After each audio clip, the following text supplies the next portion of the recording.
అనగనగరాగమతిశయిల్లుచునుండు తినగ తినగవేము తీయనుండు సాధనమున పనులు సమకూరు ధరలోన విశ్వదాభిరామ వినురవేమా. నాకంటే ముందు చాలామంది వక్తలు మాట్లాడారు.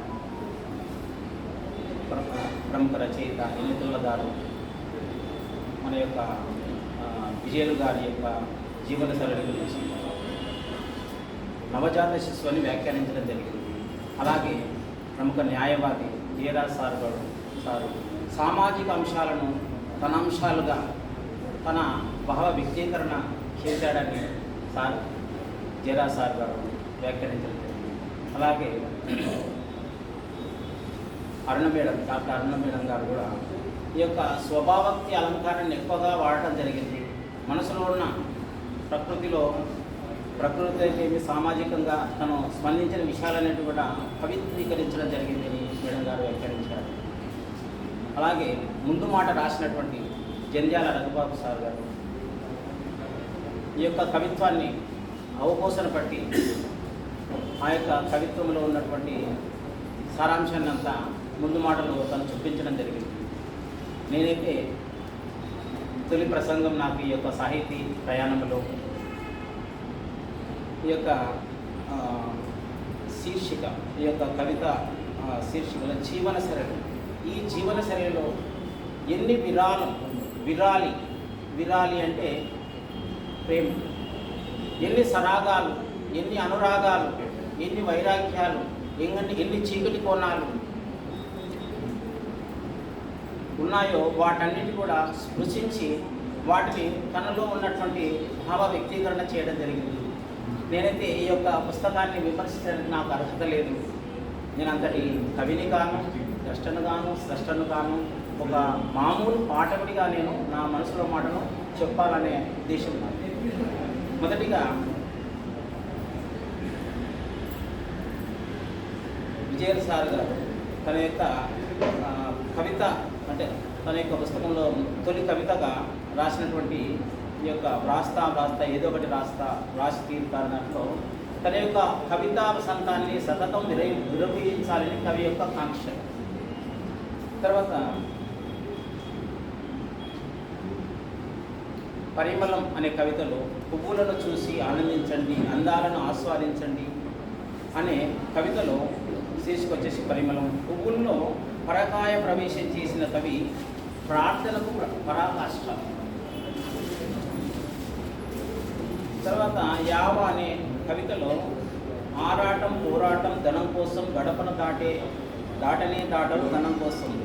ఇక్కడ విజయలు గారు ఇక్కడ కొంత స్పష్టత ఇవ్వాల్సిన అవసరమని అనిపిస్తుంది నాకు.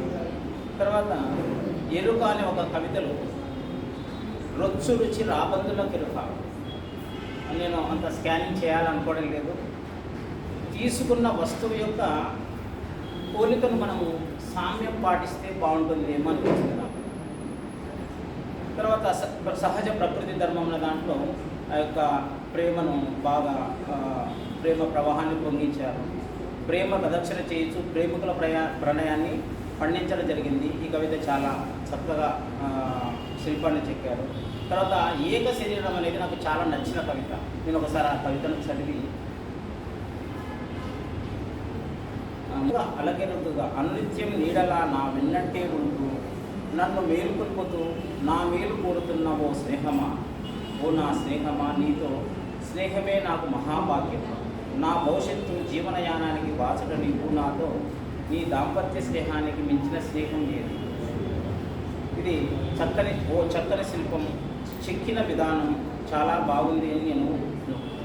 తర్వాత ఈ యొక్క జీవన సరళి యొక్క సంపుటిలో తపన, ఒక సైనికుని యొక్క వేదన, తర్వాత తన యొక్క విరహ వేదనను కూడా చక్కగా వ్యాఖ్యానించారు. తర్వాత ఓరచూపు అనేటువంటి 33వ పేజీలో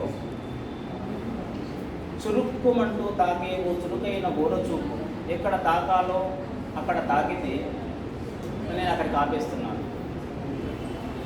నేనైతే సార్కు సలహా ఇచ్చేంత గొప్ప వ్యక్తిని అయితే కాదు. ఇక్కడ పాఠకుడిగా నాకు అనిపించిన భావన ఏమంటే, ఎక్కడ తాకిందో తెలపాలి, స్పందించే స్థానం తెలపాలి, స్పష్టత కావాలి. అలా పాఠకుడిగా ఒక ఆసక్తిని రేకెత్తించాలి.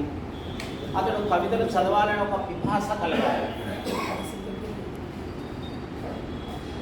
విజయన్ సార్ గారు తన యొక్క సంపుటిలో అన్ని అంశాలను కూడా స్పృశించి ఒక తెలంగాణని తనలో ఆవాహన చేయడం జరిగింది. ఒక శ్రీశ్రీని తనలో తాను ఆవాహన చేయడం, తర్వాత అన్ని రకాల అంశాలను కూడా స్పృశిస్తూ తనదైన కవిత్వాన్ని ఒక ముద్రగా వేయాలని భావించి తొలి అడుగు వేస్తూ తొలి అడుగులోని తొలి విజయాన్ని సాధించినందుకు సార్ గారిని అభినందిస్తూ ఇంతటితో నమస్కారం.